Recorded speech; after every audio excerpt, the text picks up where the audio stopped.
Salmo 136. Deem graças ao Senhor, porque Ele é bom, porque a sua misericórdia dura para sempre. Deem graças ao Deus dos deuses, porque a sua misericórdia dura para sempre. Deem graças ao Senhor dos senhores, porque a sua misericórdia dura para sempre. Meus irmãos, Lucas 17 conta a história de 10 leprosos, que ao verem Jesus, clama a Jesus que tenha compaixão deles. Jesus Cristo, de forma compassiva, diz aos 10 leprosos: vão, se apresentem aos sacerdotes. E aqueles leprosos foram curados. Jesus curou os 10 leprosos. Mas o texto de Lucas 17 diz que dos 10 leprosos, apenas um retornou para glorificar a Deus. Apenas um retornou para agradecer ao Senhor.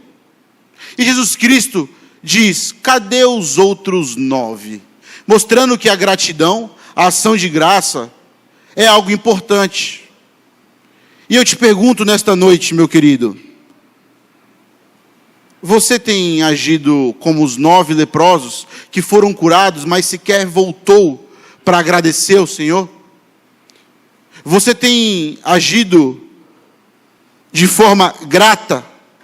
Você tem expressado ações de graça ao Deus que tem sido bom para contigo? O tema da nossa mensagem hoje é: seja grato ao Deus que é eternamente misericordioso. Seja grato ao Deus que é eternamente misericordioso. Portanto, eu vou dar 5 motivos pelos quais nós devemos ser gratos. Rapidamente, 5 motivos para que a gente não seja igual aos 9 leprosos que não voltaram para agradecer a Deus. Obviamente que eu não irei esgotar os motivos pelos quais nós devemos ser gratos. Existem muitos motivos. Não tem como nós listarmos aqui todos os benefícios que o Senhor tem dispensado em nossa vida.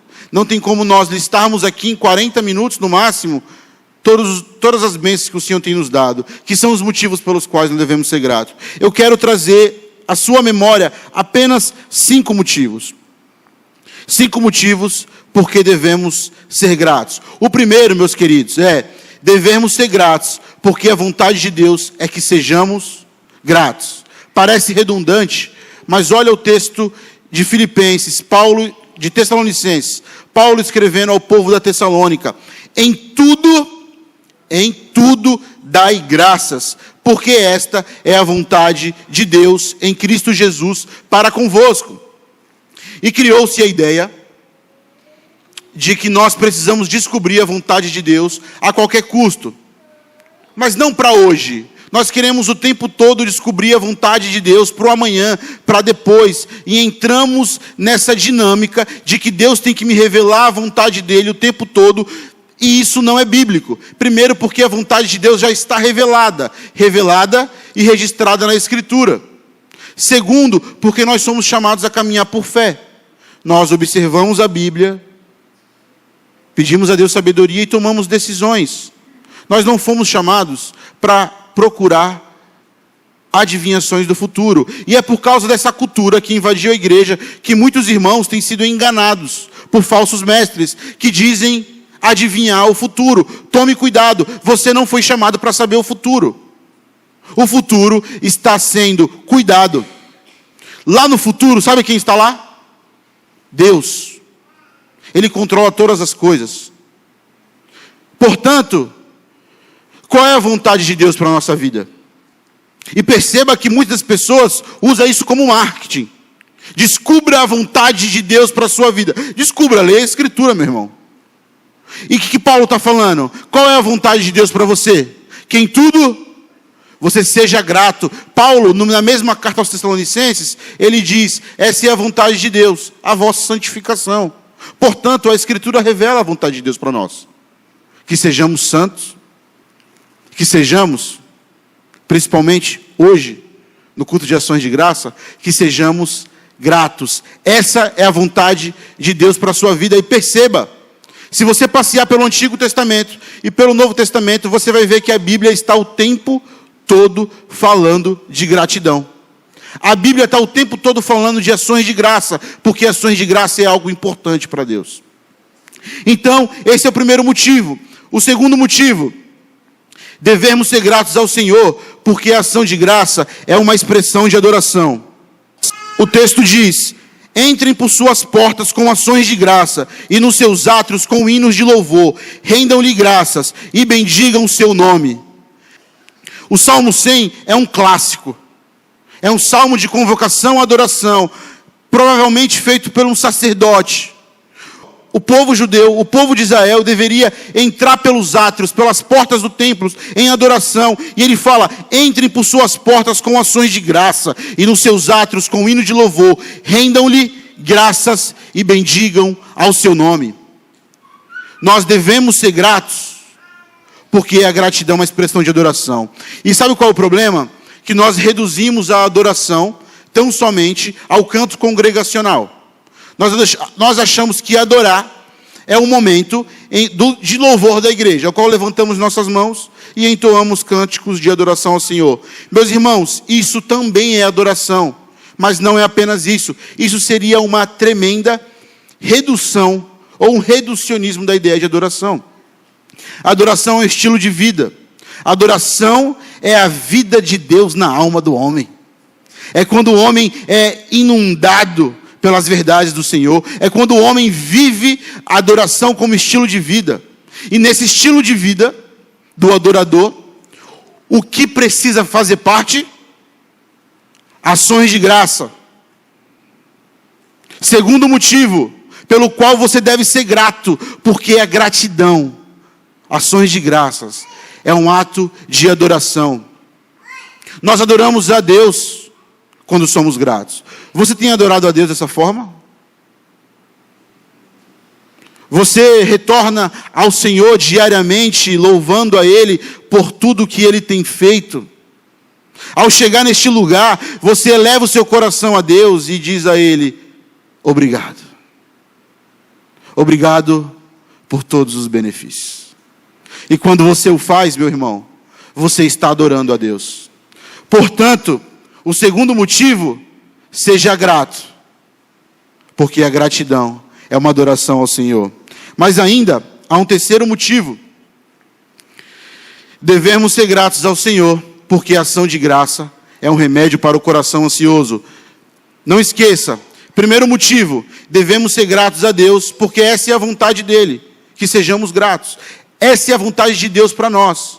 Segundo motivo, devemos ser gratos, porque a gratidão é uma expressão de adoração.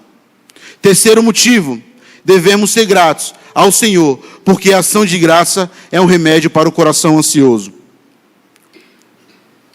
Nós vivemos uma geração que fala sobre ansiedade, mas ela procura o remédio no local errado. Nós vivemos uma geração, inclusive de crentes, que lotam os consultórios de psicologia. Pessoas que buscam consolo para a sua alma, para a sua preocupação em esquemas seculares, filosofias seculares. Hoje eu disse de manhã que a psicologia fala de ansiedade há 100 anos, no máximo. Correto, Rev? No máximo. A Escritura fala de ansiedade há mais de 2000 anos. Este é o problema. Nós não confiamos no poder de Deus revelado na Escritura. Nós procuramos consolo intelectual e nós esquecemos do poder de Deus que age através da ação do Espírito Santo. Olha o que Paulo diz aos Filipenses: não andeis ansiosos de coisa alguma. Em tudo, porém, sejam conhecidas diante de Deus as vossas petições pela oração e pela súplica com ações de graça. Paulo está escrevendo para um povo que estava ansioso. Um povo passando dificuldade. Paulo estava preso e essa igreja amava o apóstolo Paulo. Um dos pastores daquela igreja vai até visitar o apóstolo Paulo, leva para ele muitos mantimentos. e passa o relatório da igreja. E no relatório da igreja estava que o povo passava por dificuldades, portanto, era um povo que estava preocupado, ansioso. Paulo fala: vocês precisam se voltar a Deus, em oração, em súplica, porque quando você ora, você se humilha. Um grande teólogo disse que quando nós estamos de joelho, quando nos colocamos de joelhos, nós estamos reconhecendo que não somos nós que governamos o mundo. E é interessante que Paulo fala: você não deve só orar, suplicar, confiar no Senhor. Ele fala: você tem que ter ações de graça. Porque ações de graças, preste atenção, meu irmão, quando você é grato a Deus, você é sempre grato a Deus pelas coisas que você recebe. E quando você faz isso, você se lembra dos benefícios que o Senhor tem te dado. Mesmo quando o seu coração se encontra ansioso, mesmo quando o seu coração se encontra preocupado. Esse semestre foi um semestre que eu passei diversas vezes por isso. Coração agitado, preocupado. Então nós precisamos nos voltar a ações de graça. Que nós falamos: Deus, obrigado pela provisão. Obrigado pela saúde. Obrigado porque nada tem nos faltado. Então nós lembramos que tem um Deus cuidando de nós. Nas ações de graça, você reflete em tudo que Deus tem te dado. Por isso que as ações de graça é um remédio para o coração ansioso, para o coração preocupado. Seja grato pelo que você tem. Liste as bênçãos que o Senhor tem te dado. Essa semana eu abri o meu guarda-roupa e eu vi que lá tinha um monte de blazers. Um monte. Sabe quantos blazers eu comprei desde quando eu entrei no seminário? Nenhum. Deus me deu todos. Eu não precisei sair para comprar nenhum. Irmãos que se lembram, nos abençoam. Aí quando a gente olha para o guarda-roupa e fala: eu não fiz nada, e Deus tem sido bom. Isso revela que Deus está cuidando de mim. Por que eu estou ansioso? Porque eu estou preocupado. Então eu adoro ao Senhor, expresso a Ele ações de graça. Mas ainda tem um quarto motivo. Devemos oferecer a Deus ações de graça, porque a gratidão é um remédio contra 2 pecados: murmuração e descontentamento. E aqui, meus irmãos, tem um texto que revela o nosso coração. O texto bíblico que nós vamos ler não é só a respeito do coração do povo de Israel, mas é a respeito do nosso coração. Também os filhos de Israel começaram a chorar outra vez, dizendo: quem nos dará carne para comer? Lembramos dos peixes que comíamos de graça no Egito. Que saudade dos pepinos, dos melões, dos alhos silvestres, das cebolas e dos alhos. Olha o que diz o povo de Israel. O povo que viu a água sair da rocha. O povo que recebia um maná diário. O povo que de noite era cuidado por uma coluna de fogo. De dia, por uma nuvem. O povo que as suas sandálias não se desgastavam no deserto, nem as suas roupas. Olha o que esse povo diz: mas agora nossa alma está seca, e não vemos nada a não ser este maná. Meus irmãos, sabe qual é o peso desse texto escatologicamente? O que ele tem a ver conosco? O Egito representa o nosso tempo de incredulidade. Então somos alcançados por Cristo, entramos numa peregrinação por um deserto, que é esta vida, não pertencemos a esta vida, até a nova Jerusalém, a Canaã, a prometida que Deus nos dará no fim de todas as coisas. Só que no decorrer dessa peregrinação, nosso coração murmura. Nós falamos para Deus que aquilo que Ele nos dá não é suficiente. Entramos em um processo de descontentamento. Não somos contentes com o que Deus nos dá. Meus queridos, se você for grato por tudo que Deus tem te dado, você vai tirar os olhos daquilo que você não tem e vai colocar os olhos naquilo que você tem. Percebe como funciona a dinâmica do coração? O problema do murmurador e do descontente é que ele está sempre olhando para aquilo que ele não tem. E ele se esquece daquilo que ele tem, aquilo que Deus dá. Eu contei hoje de manhã uma ilustração. Na verdade, é uma ilustração para tornar claro isso que eu estou falando. Mas um fato que aconteceu comigo e me marcou muito isso, essa semana eu lembrei disso. Em 2022, eu morei durante um ano ali na Praia da Enseada com a minha esposa, perto do Carrefour, e ela era professora, dava aula numa escola depois do fim da Enseada. E todas as manhãs, nós saímos 6h30, 6h35, eu ia levá-la no trabalho. Por vezes, nós pegávamos aquele sol lindo nascendo na avenida da Praia da Enseada. Minha esposa filmava, postava. Mas naquele ano, isso era muito raro. Quase sempre chovia. Eu tomei tanta chuva aquele ano, de moto, que eu pequei muito contra Deus. E eu sou esse cara. Eu sou o cara reclamão. Eu sou o cara que me pareço com o povo de Israel. Eu tenho a tendência de murmurar. Meus irmãos, eu reclamei tanto naquele ano da chuva. Reclamei tanto. E teve um belo dia que foi o ápice. O tempo estava ótimo, eu fui levar minha esposa no trabalho. E quando eu voltei, pela Avenida Dom Pedro, apareceu uma chuva do nada. Eu falei, não é possível, Deus colocou uma nuvem em cima de mim. Para revelar um coração descontente. Um coração murmurador. Aquele dia eu pequei muito contra Deus. Eu falei para Deus que estava odiando aquela chuva. E cheguei em casa já arrasado. O Espírito Santo começou a me incomodar. Falei para minha esposa, eu preciso abandonar esse pecado. E me arrependi. E abandonei. Era uma luta, toda vez que chovia eu falava, calma. A chuva é bênção de Deus. É provisão divina. Nós brincamos, meus irmãos. Mas foi exatamente por causa da murmuração que esse povo não entrou na terra prometida. E esta semana eu voltei a pecar. Na murmuração. Eu estou de férias do seminário, então tenho passado a semana aqui no Guarujá. E eu sempre tive moto, desde meus 18 anos. E no ano passado eu precisei vender minha moto para pagar algumas contas. E essa semana eu me deparei querendo ir para um monte de lugar, tendo que pegar Uber.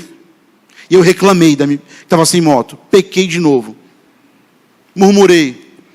Aí sabe o que eu lembrei, meus queridos? Que naquela época eu tinha uma moto, mas eu estava preocupado com a chuva. Eu nem agradecia pela minha moto. Você entende como é o coração do murmurador? As bênçãos que Deus dá desaparecem dos olhos dele. E o seu coração é exigente, idólatra. O seu coração, ele se acha mais sábio do que Deus. O descontente se acha mais sábio do que Deus. Porque ele acha que ele precisa de algo que Deus não deu. Se Deus não deu, é porque você não precisa. Salmo 23, isso é muito claro. Mas você acha que precisa. Portanto, você é mais sábio do que Deus. Esse é o coração do descontente. Um coração idólatra, orgulhoso.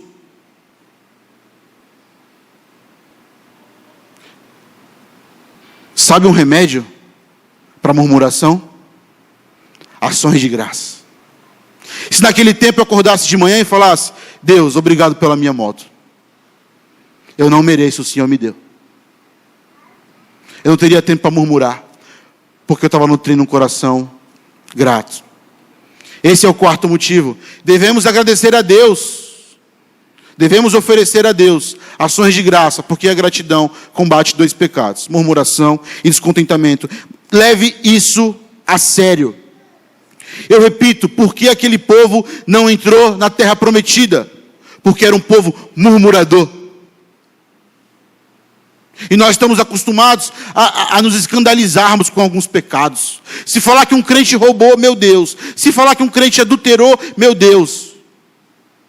Mas tem alguns pecados que a gente vive de forma harmoniosa com ele. A gente murmura todo dia e nem percebe. Preste atenção, meu irmão. Não foi o pecado sexual que impediu aquele povo de entrar na terra prometida, não. Sabe qual pecado foi? Murmuração. Quer combater a murmuração na sua vida? Seja grato ao Senhor. Mas eu quero pensar um negócio com você aqui. E se um dia as bênçãos que você tem, elas sumirem? O problema do murmurador é que ele gosta de colocar Deus na parede. Ele é altivo. E perceba que quando nós estamos descontentes, e o coração do murmurador é um coração descontente, e o contentamento é um problema, meus irmãos. O contentamento é um dos motivos pelos quais nós estamos sempre pecando contra Deus, porque nós não aprendemos a nos deleitarmos no Senhor e naquilo que Ele tem nos dado. Nós colocamos os olhos naquilo que Ele não tem nos dado. Então, nós achamos que merecemos algo de Deus. Já viram aquela frase, eu mereço ser feliz? Nada pode ser tão antibíblico. Sabe por que eu te falo isso, meu querido? Porque nós aprendemos com a doutrina da depravação total, que nós somos corruptos, depravados. Nós somos pecadores cruéis. Se nós somos pecadores cruéis, o que nós merecemos? O inferno. Por vezes entramos num processo de amargura contra Deus, porque muitas vezes Deus não tem nos dado aquilo que nós queremos. Veja, muitas pessoas passam por isso. Homens de meia idade, por exemplo, que chegam com 50, 60 anos, e ele sonhou em ter uma vida estabilizada financeiramente, e ele não tem. Ele fala, eu trabalhei tanto, eu merecia. Por vezes, mulheres que não conseguiram ser mães, entram em um processo de amargura e pecam contra Deus. Não tem contentamento, acha que merece alguma coisa. E eu quero te trazer uma informação hoje, meu querido irmão. A doutrina da depravação total vai dizer que você não merece nada. E isso muda tudo quando se fala de ações de graça. Isso muda tudo, porque só o ar que você respira já é uma graça de Deus. Embora Deus não tenha te dado aquilo que você queria, talvez Ele nem dê, Ele não é obrigado e você não merece. Mas Ele tem te dado muito. Muito. Meus queridos, nós não merecíamos estar aqui nesta noite. Nós merecíamos o inferno, a ira de Deus. Você está vestido, respirando, você almoçou neste dia. Cada dádiva que Deus lhe concedeu neste dia, você não merecia. Por vezes nós estamos murmurando, insatisfeitos, porque nós achamos que somos merecedores de algo. Não somos. Não somos. Não merecemos nada. Eu e minha esposa temos o hábito de almoçarmos juntos, todos os dias, e muito difícil quando a gente não almoça junto, é muito difícil mesmo. E sempre temos ali um momento de ações de graça. Desde o começo do nosso casamento, nós sentamos e falamos, Deus, nós não merecíamos este alimento, o Senhor nos deu. E um dia eu tenho o hábito de estudar a madrugada toda, por vezes vou dormir 7:30 da manhã. E uma vez eu acordei, era próximo ao meio-dia, minha esposa... Geralmente, meus irmãos, só abrindo um parênteses, eu estudo a madrugada toda e quando eu acordo, perto do almoço, a comida está na mesa. Quero expressar gratidão a Deus pela vida da minha esposa, que tem sido uma auxiliadora idônea. Estou falando muito sério. E neste dia, minha esposa estava limpando a casa e falou, meu amor, eu ainda não fiz o almoço. Falei, fica tranquila, faça uma janta para mais tarde. Eu quero comer um pão com ovo e vou passar um café. Meus queridos, e quando eu fui orar para agradecer por aquele pão com ovo, eu lembrei de todos os meus pecados, de todas as minhas maldades, tudo que eu já fiz de ruim na vida, tudo que eu já pensei de mal. E era como se Deus falasse para mim: você não merece nem esse pão com ovo que você está comendo. E eu me emocionei, orava chorando e falava para minha esposa: esse pão com ovo é uma expressão do cuidado e da graça de Deus.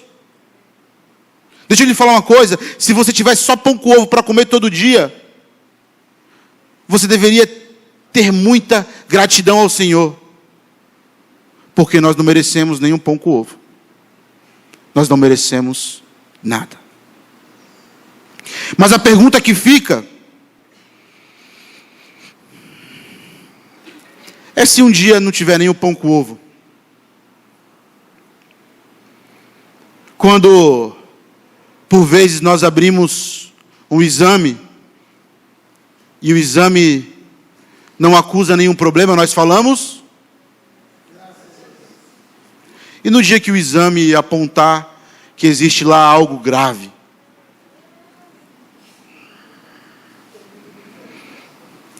você não vai ser grato a Deus? O problema, meus queridos, é que a nossa gratidão depende muito das bênçãos que nós recebemos neste mundo.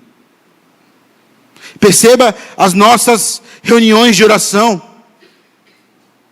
Nós oramos pedindo algumas coisas para Deus, e por vezes Ele concede, e nós, na reunião de oração, pedimos uma oportunidade. Não, eu quero agradecer porque o meu marido conseguiu um emprego. Eu quero agradecer porque que aquele exame não deu nada, porque nós estamos assim, né? Vivemos um nível de ansiedade tão grande, de preocupação tão grande, que nós oramos pelo exame. Não oramos por uma cura.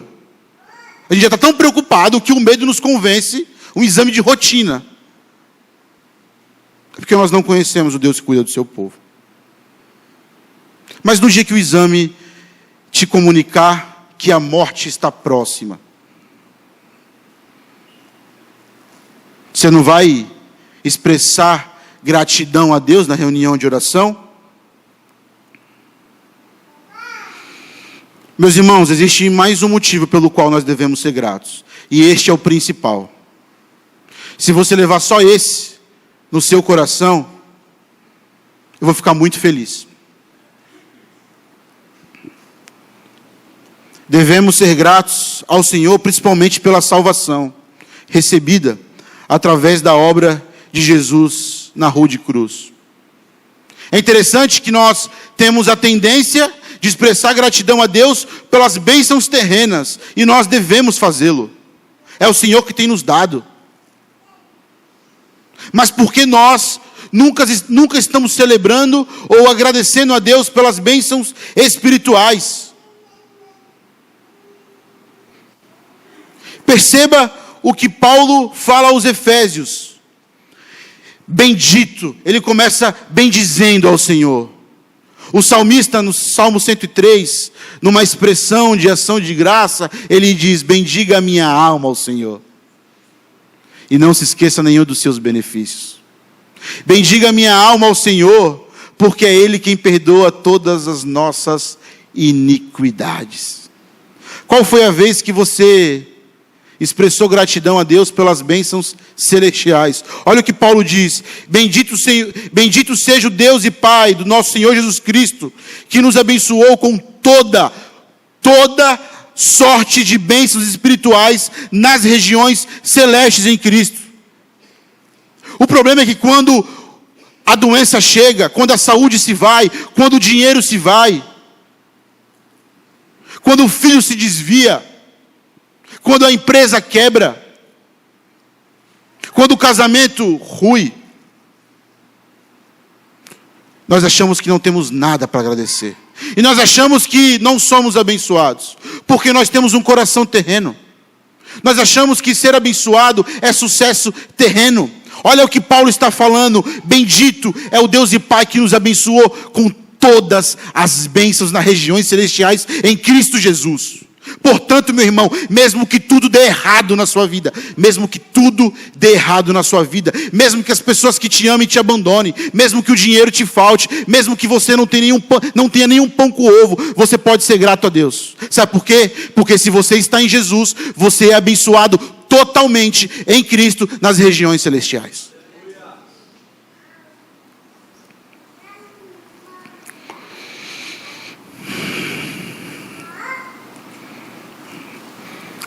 Eu quero dizer, se tem algum não crente aqui, se tem alguém que não está em Jesus, que não firmou um compromisso com Jesus, eu quero te falar uma coisa: as suas bênçãos terrenas não podem te livrar da ira vindoura. A sua saúde, o seu emprego, o seu intelecto, o império que você possa montar aqui nesta terra. Glória a Deus pelas bênçãos terrenas, mas elas são transitórias, passageiras, e elas não podem nos salvar. Se você não está em Jesus aqui, mesmo que você desfrute de bênçãos terrenas, porque Deus derrama da sua bênção através da graça comum, tanto a ímpios como a crentes, mas as bênçãos celestiais, as bênçãos espirituais, são só para os que estão em Cristo Jesus. Se você está aqui, você não é crente, você precisa crer em Jesus, você está correndo perigo. Se você morrer hoje, o que tem reservado para você é o cálice da ira de Deus. Essas bênçãos espirituais só desfrutam aqueles que foram alcançados pela graça, aqueles que creram em Jesus e tiveram os benefícios da cruz aplicados ao seu coração pela obra miraculosa e poderosa do Espírito Santo. E Paulo continua: como nos escolheu nele antes da fundação do mundo, para sermos santos e irrepreensíveis perante ele em amor. Preste atenção, meu querido. Olha que Paulo está falando para os Efésios: vocês foram escolhidos antes da fundação do mundo. Você pode expressar gratidão a Deus nesta noite? Porque Ele te escolheu antes da fundação do mundo? E se você está aqui e não conhece a nossa doutrina, nós somos acusados de ter uma doutrina chamada predestinação e eleição. Falsa acusação. Nós pregamos a Escritura. Tão somente a Escritura. E na Escritura tem uma doutrina revelada aqui, uma doutrina paulina, que se chama eleição. Nós fomos escolhidos por Deus antes da fundação do mundo, e louvado seja o Senhor por isso. Tem tanta doutrina maravilhosa aqui. Mesmo que tudo dê errado, meus irmãos, mesmo que tudo dê errado nesta vida, lembre-se, nós somos escolhidos por Deus na eternidade. Jesus Cristo fala: não foste vós que me escolheste, eu escolhi a vós. Nós nunca iríamos na direção do Senhor. Paulo fala aos Efésios que nós estávamos mortos espiritualmente. Tem como um morto se levantar do caixão? Não tem como. Nós vivíamos nas trevas, numa morte espiritual. Jesus Cristo foi até nós e nos trouxe a vida, porque nós fomos escolhidos antes da fundação do mundo. Mas o texto não acaba não. Tem muita doutrina aqui. E Paulo cita outra doutrina. Ele fala que nós fomos predestinados para a adoção de filhos por meio de Jesus Cristo. E existe uma mentira que é difundida. A mentira é que todos são filhos de Deus. Se você está aqui, nunca ouviu a palavra de Deus, eu quero dizer para você que essa é uma mentira. Os que não estão em Cristo Jesus, a Bíblia chama de filho do maligno, filhos da ira, filhos da perdição. Os que não estão em Cristo Jesus estão em inimizade com Deus. Os que são filhos de Deus são os que creram em Cristo, e a barreira da inimizade entre nós e Deus foi derrubada. Doutrina da adoção. Se você está aqui e você se sente amargurado, ou você não se sente abençoado porque você não teve um bom pai ou uma boa mãe, se você carrega mágoas porque seus pais foram negligentes, Ou talvez você nem tenha tido pai. Talvez os seus pais tenham te abandonado. Talvez você se sinta órfão. Eu quero te falar uma coisa. Expresse ações de graças ao Senhor. Porque a Escritura está falando que você foi adotado por um pai perfeito em Cristo Jesus. Como que não é abençoado? Mesmo que seus pais tenham sido os piores pais do mundo, você foi adotado por um pai perfeito. Paulo continua: segundo o beneplácito da sua vontade, para louvor e glória da sua graça, que ele nos concedeu gratuitamente no amado. E ele diz: nele temos a redenção pelo seu sangue, a remissão das ofensas, segundo as riquezas da sua graça. Paulo está falando, vocês são abençoados espiritualmente a partir da cruz do Calvário. Devemos ser gratos ao Senhor, principalmente pela salvação recebida através da obra de Jesus na cruz de cruz. Seja grato ao Deus que é eternamente misericordioso, porque Ele foi misericordioso. E sabe o que é ser misericordioso? É te dar aquilo que você não merecia. Ou melhor, é não te dar aquilo que você merecia. Isso é misericórdia. E o que nós merecíamos? A condenação eterna. E o que nós recebemos? Graça, vida. Seja grato pelas bênçãos espirituais. Eu quero recapitular os pontos com você, antes de encerrarmos. Devemos ser gratos porque essa é a vontade de Deus. Texto de Tessalonicenses. Devemos ser gratos ao Senhor porque a ação de graça é uma expressão de adoração. Salmo 100. Devemos ser gratos ao Senhor porque a ação de graça é um remédio para o coração ansioso. A gente viu isso em Filipenses. Devemos oferecer a Deus, o quarto motivo, ações de graça, porque a gratidão combate 2 pecados, a murmuração e o descontentamento. E por fim, o principal. Um principal pelo qual você deve viver uma vida de gratidão ao Senhor. Devemos ser gratos ao Senhor, principalmente pela salvação recebida através da obra de Jesus na cruz de cruz. Geralmente, o coração que não expressa gratidão é o coração extremamente soberbo, que acha que merece alguma dádiva. Não merece nenhuma dádiva. Se arrependa da sua ingratidão. Busque a Deus, porque Ele é um Deus misericordioso. E esse foi o nosso tema.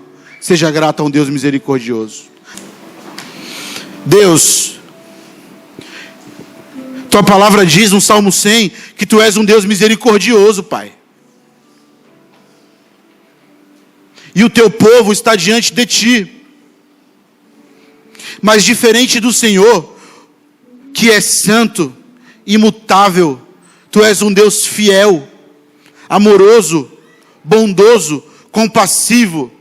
Diferente de Ti, ó Pai, nós somos corruptos, somos orgulhosos. Nós somos como os 9 leprosos, ó Pai, que não voltam para agradecer. Nos perdoa por isso. E dar-nos, ó Pai, nesta noite, o que o Senhor exige de nós. Se a Tua graça não nos capacitar, nós não conseguiremos, ó Pai, ter o coração que Te agrada. Um coração que expressa gratidão. Por isso, ajuda-nos nesta noite. No nome de Jesus. Amém.